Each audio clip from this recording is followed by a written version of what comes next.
Olá, sejam mais uma vez bem-vindas e bem-vindos ao nosso canal Aliteração. Hoje é quarta-feira e nós vamos iniciar nesse vídeo a nossa série Superação Artística, da qual eu falei um pouco na semana passada. E eu quero iniciar essa série trazendo para vocês uma história que é muito conhecida pela maioria das pessoas. Trata-se da história da artista mexicana Frida Kahlo. E por que eu quero começar essa série de histórias de superação com a Frida Kahlo, com uma história tão conhecida como essa? Por alguns motivos. Primeiramente porque a Frida Kahlo tem uma importância e uma relevância muito grande no cenário artístico latino-americano e mundial. Além disso, quando a gente fala em superação na vida da Frida Kahlo, nós temos que usar a palavra superação no plural, porque foram inúmeras as situações de superação pelas quais a Frida Kahlo passou. E além disso, superações de todas as ordens, de ordem física, de ordem afetiva, política, enfim. Eu considero a história da Frida Kahlo um exemplo muito importante e muito rico para nós iniciarmos essa série de reflexões sobre histórias e situações de superação. Muito bem. Frida Kahlo, uma artista, uma pintora mexicana que nasceu em 1907 em Coyoacán. O pai dela era um fotógrafo alemão e a mãe dela era uma mulher de uma família abastada de origem mexicana e espanhola. A primeira situação de superação pela qual a Frida vai ter que passar já é aos 6 anos de idade, quando ela contrai poliomielite e tem como sequela ficar com uma das pernas atrofiadas.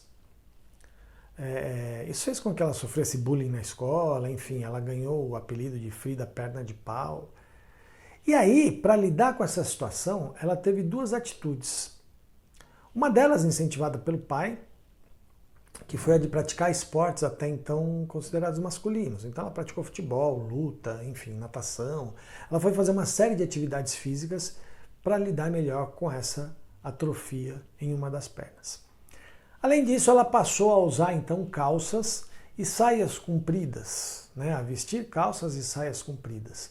E essas saias compridas, depois de adulta, acabaram se tornando meio que uma marca registrada da Frida Kahlo, não só pela questão física, mas também porque ela passa a usar essas saias chamativas, compridas, como uma afirmação de identidade cultural, porque é um figurino muito relacionado, muito próprio das mulheres mexicanas. Muito bem.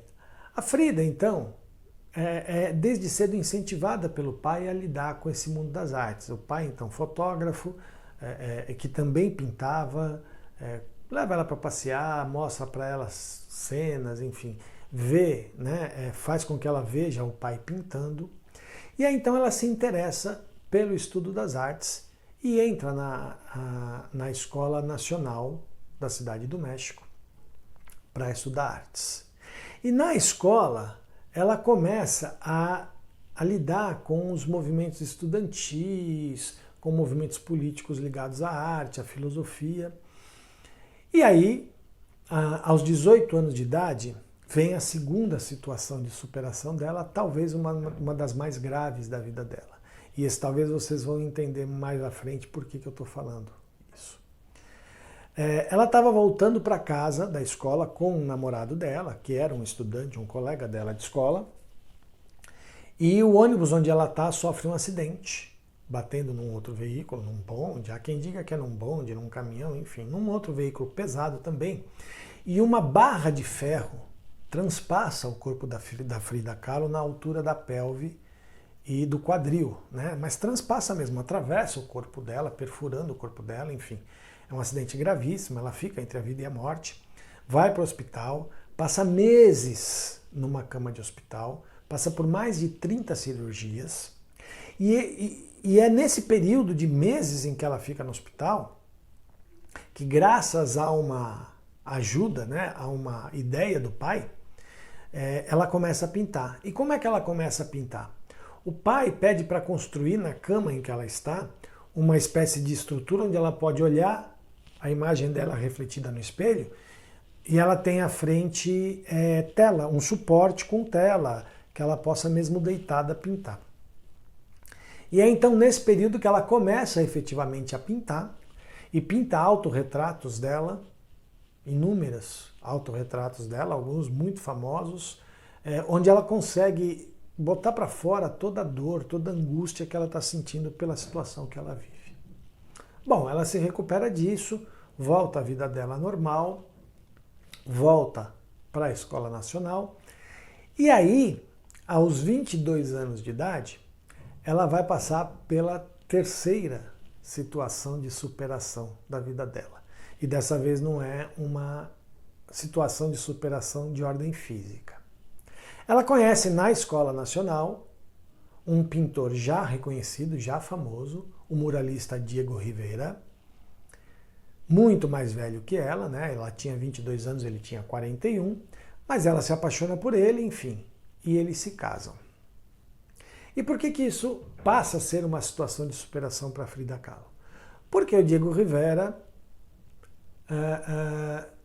começou a ter muitos casos extraconjugais, inúmeros casos extraconjugais, porque ele dizia que todo mundo podia, ele dizia que ele podia, que a Frida Kahlo podia. Ele inclusive não se incomodava, por exemplo, se a Frida Kahlo tivesse relacionamentos amorosos com outras mulheres. Mas se fosse com outros homens, ele se incomodava. Então tem aí um problema muito sério. Mas a Frida Kahlo até que levava essa história dos casos extraconjugais do Diego Rivera, até porque ela também tinha os seus casos aí com outras mulheres, com outros homens, né? Há quem diga que ela foi, mas isso já num segundo momento do casamento deles, porque eles se separaram e depois voltaram a viver juntos. Há quem diga que ela foi a amante do Trotsky, né? Num período em que o Trotsky estava hospedado na casa deles, né? Já quando eles estavam vivendo juntos novamente. Então, assim, a Frida sempre soube trabalhar essa história das traições do Diego Rivera muito bem. Só que teve uma coisa muito grave, né? O Diego Rivera acabou tendo um caso com a irmã mais nova da Frida Kahlo, e dizem até que eles chegaram a ter filhos juntos. Aí a Frida Kahlo não aguentou e depois de alguns anos se separou dele e foi viver sozinha. Aí foi um período, inclusive, que ela teve que passar por situações de superação de ordem econômica, porque ela foi morar num apartamento pobre e tal. E apesar de ela já ter um certo reconhecimento como artista, né, não só pelo fato de ter sido casada com o Diego Rivera, mas também ter conquistado um espaço próprio no mundo das artes, né? Ela inclusive teve uma ocasião em que ela foi convidada pelo André Breton, que viu os quadros dela tal, e pediu para ela fazer parte de uma exposição surrealista. E ela aceitou, mas falou que ela não era surrealista porque ela não pintava sonhos, ela pintava a realidade dela. Enfim, ela se separa do Diego Rivera, mas depois de algum tempo, muito apaixonada naquela época pelo Diego Rivera, ela volta a se casar com ele, e aí eles vão morar em casas separadas, e essas duas casas, que ficavam uma ao lado da outra, eram unidas por uma ponte. Né?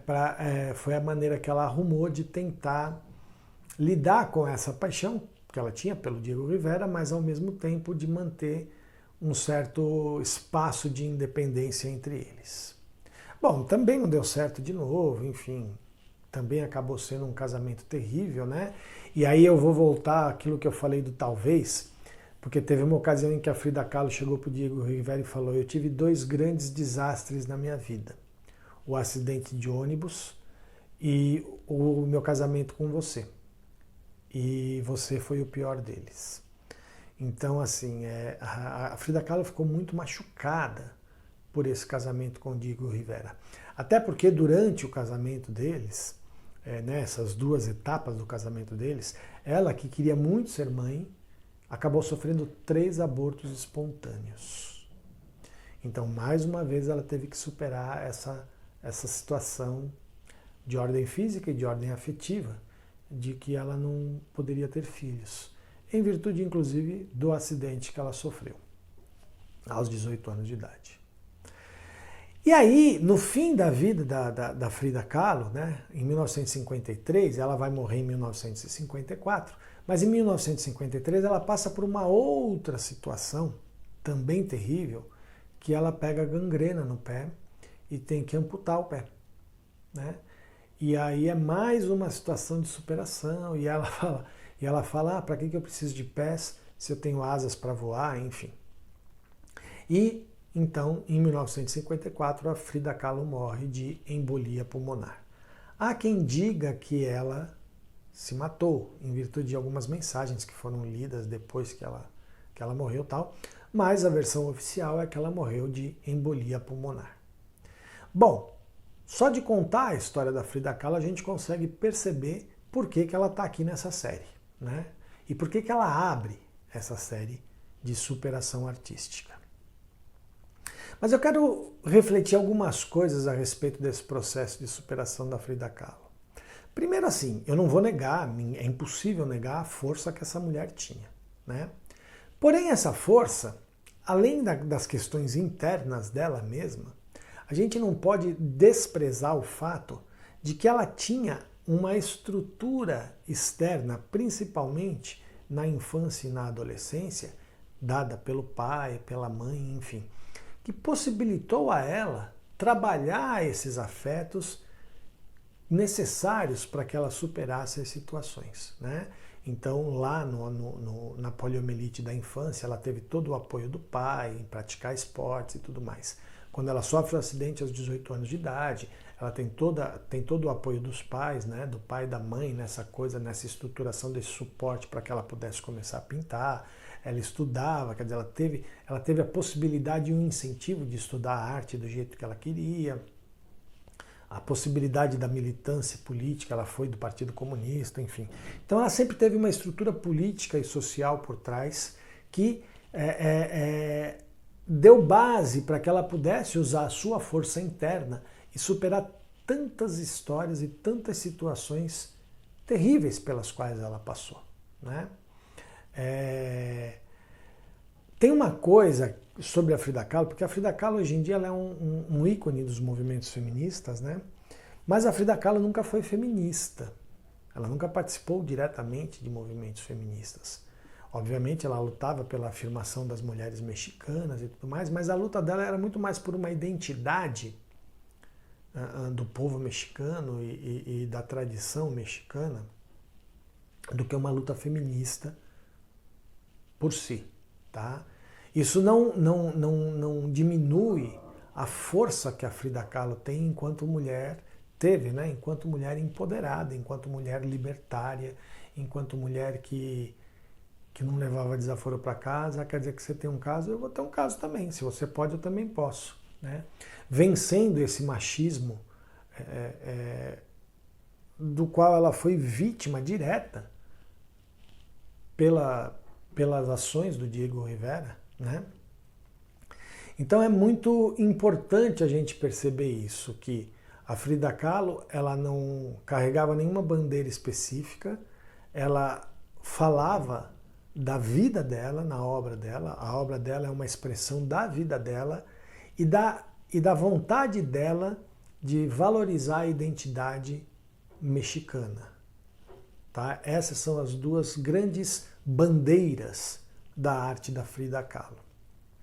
E é uma pessoa que usou a arte como uma forma de expressão das suas angústias e da força que ela precisava para superar as adversidades que ela teve, que foram inúmeras na vida dela.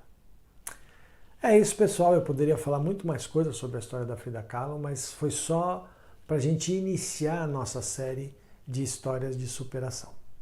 Espero que todas e todos tenham gostado. Mais uma vez eu peço para vocês curtirem o vídeo, compartilharem, comentarem, se inscreverem no canal, visitarem nosso blog, nossas redes sociais, enfim, ajudarem a gente a continuar com esse trabalho, tá bom?